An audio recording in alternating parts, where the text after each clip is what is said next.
মা বোন যারা এসেছেন বিভিন্ন জায়গায় আমাদেরকে ভিডিওর মাধ্যমে দেখতে পাচ্ছেন, এখানে যত স্বামী আছে আমি তো কোরআন সামনে নিয়ে বলছি, প্রতিটি স্বামী এইটা চায় যে বিয়ের পরে আমার মা বাবা যেন আমার সাথে থাকে।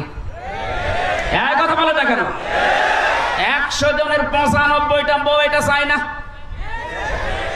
আরে বউটা চায় না কেন?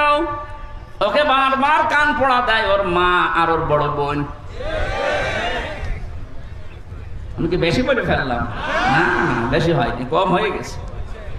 100টার 95টা বাড়িতে এই অবস্থা, অথচ নামাজ পড়ে, রোজা রাখে, কালো বোরকা পরে ঘরে ও মনে করে আমি জান্নাতে যাব না। যাবে কি? আরে জান্নাত কিসের?